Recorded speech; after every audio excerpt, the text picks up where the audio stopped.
안녕하세요. 볼리TV 서영욱입니다. 자, 현장 서울 월드컵 경기장에서 중계를 마치고 왔는데요. 관중들이 없어서 그런지 더 분위기가 경기 끝나고 나서 침울했습니다.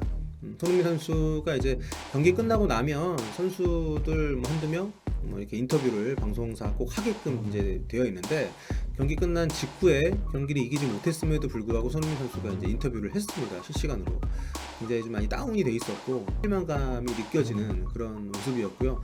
뭐 사실 잔인한 거죠. 어떻게 보면 원하는 결과를 얻지 못한 선수를 카메라 앞에 불러놓고 여러 가지 얘기를 한다는 거는 그런 상황이 연출이 될 수밖에 없었을 정도로 오늘 좀 좋지 않은 그런 결과를 얻게 된 경기였습니다. 뭐 저런 선발 라인업을 짰냐 뭐 그러는데, 저는 선수 개개인의 구성보다도 감독의 선택, 현대 축구에서 누가 주전이 꼭 정해질 필요 없다라고 얘기하는 사람도 있지만, 여러분 유로 2020 보셨잖아요. 수준이 있는 팀들은 대부분 한 대회를 치를 때 고정 라인업으로 갑니다. 물론 단일 토너먼트가 아니라 좀 최종 예선 진행 중이긴 합니다만, 벤투 감독 온 지 벌써 얼마 됐습니까? 하지만 벤투 감독이 원하는 전술, 벤투 감독이 원하는 최종의 라인업이 무엇인지 아무도 모릅니다. 그런 상황에서 우리가 매 경기 자질구레한 실수들이 굉장히 많습니다. 오늘 제가 중계할 때도 말씀드렸습니다만, 우리가 뭐 수비 쪽이 됐든 공격 쪽이 됐든 미드필더가 됐든 오늘 잔디도 좀 안 좋았던 것 같긴 한데 매 경기 자질구레한 실수들이 많습니다. 근데 재밌는 건 뭐냐면, 그 선수들이 소속팀에서 할 때는 안 하던 실수들이 많이 나와요. 몸에서 공이 막 튕겨져 나간다거나, 아니면은 서로 간에 호흡이 안 맞아가지고 엇박자가 안 되거나, 이런 장면들이 굉장히 많이 나옵니다. 확실하게 저러면 안 되지라고 얘기하기에 애매한 수준의 실수들이 굉장히 많아요. 근데 그게 저는 이 팀이 하나의 팀으로서 확실하게 자리를 잡지 못했다는 느낌을 많이 받습니다. 그렇기 때문에 벤투 감독의 팀에 대한 걱정이 여전히 기본적으로 깔려 있고요. 게다가 두 번째로는 오늘 이라크의 아드보카트 감독이라, 오늘 경기가 저는 우리 대표팀을 평가하는 데서 굉장히 중요한 시합이었다고 생각합니다. 벤투 감독과 아드보카트 감독의 어떤 차이. 벌써 이제 3년 됐죠. 벤투 감독이 팀을 이끈 지. 근데 아드보카트 감독은 3주 됐습니다. 7월 말일 날 이제 감독 계약을 했고 8월 8일인가부터 이제 한 3주가량 팀 전지훈련 하고 이번 첫 경기를 한 거기 때문에. 그런데 아드보카트 감독은 자신이 원하는 축구를 확실히 선수들에게 주입을 시켰고, 내가 그러니까 그 3주간의 전지훈련 동안 다양한 전술을 뭐 실험을 했다고 해요. 5백을 주로 썼다고 합니다. 전훈 때는. 그리고 그 전임 감독도 5백을 선호를 했기 때문에.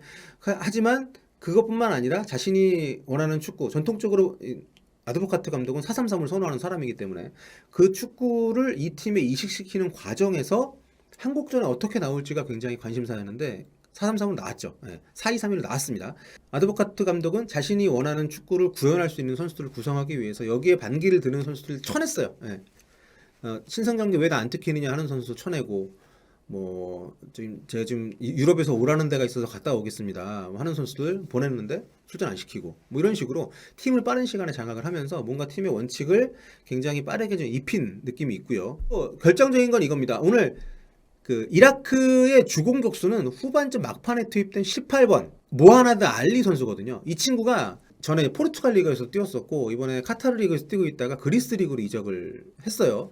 근데 이 친구가 그 3주간의 전지 훈련 기간에도 2경기 선발 나와서 3골 넣었고, 그러니까 지금 이라크 대표팀에서 가장 주목받는 공격수입니다. 오늘 선발로 나온 후세인 선수 같은 경우에도 지난 시즌 이라크 자국리그 뭐 득점왕이긴 합니다만, 그런데 이 후반에 들어온 알리 모하나드 그리고 저스틴 메람은 메이저리그 사커에서 정말 오랫동안 잔뼈가 굵은 선수예요. 이 두 선수가 손흥민, 김민재 들어오는 날 같이 들어왔어요. 같은 날. 여기 차이가 확실히 있죠. 벤투 감독은 김민재, 황의조, 손흥민 지난 뭐 일요일 경기를 뛰고 화요일 날 들어와서 수요일 하루 몸 만들고 오늘 목요일 오전에 뭐 전술훈련 하고, 이 선수들 3명 다 출전을 시켰고 3명 다 풀타임을 뛰켰습니다. 경기 보신 분들 느낄 겁니다. 김민재 선수 같은 경우에도 전반전에 굉장히 아주 파워풀하고 스피드 있게 수비를 잘했어요. 근데 후반전에는 확실히 힘이 좀 딸려 보였습니다. 그리고 손흥민, 황의조 우리가 알던 그 모습 오늘 보여주지 못했어요.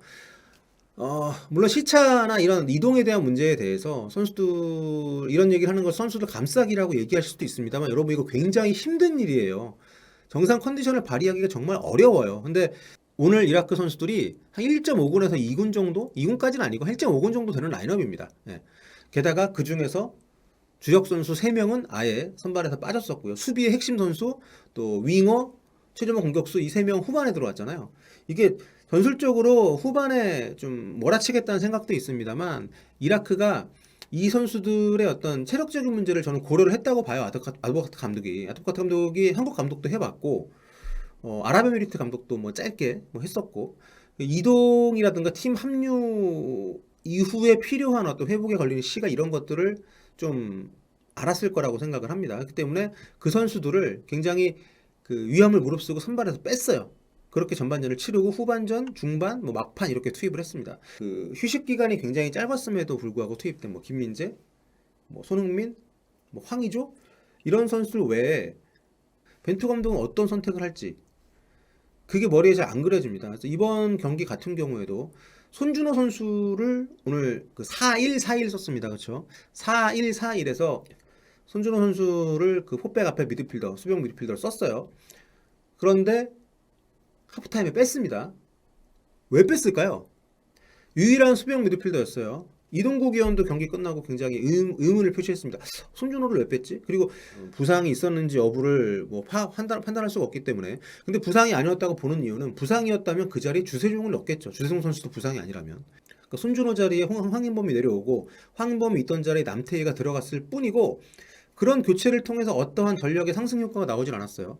그러니까 교체 카드를 쓰는 타이밍이나 교체 카드를 쓰는 이유에 대해서 별로 납득이 잘 안 갑니다.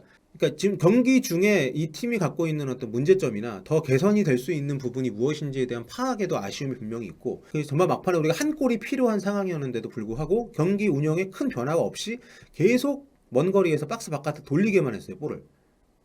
그런데 우리가 다 알고 있지만 우리 선수들이 그런 짧은 패스밖에 할 줄 모르는 선수들이 아니잖아요. 뭐 드리블도 칠 줄 알고 과감하게 뭐 슈팅도 때릴 줄 알고. 그런데 이건 저는 벤투 감독의 지침이라고 보거든요.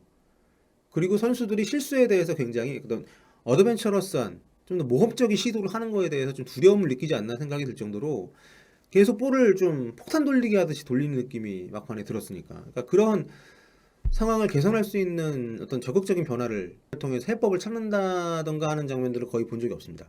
그러니까 저는 선수들 개개인에 있어서의 어떤 문제점을 뭐 비난을 하고 싶지는 않은 것이 뭐냐면 선수들은 자신이 가진 기량을 쓰는 거예요. 근데 그 각각의 선수들이 어떤 기량, 어떤 필요성, 어떤 능력을 갖고 있는지를 파악을 해서 그 선수들이 맞는 위치에다 그 선수들을 쓰는 것이 이제 감독의 역할인데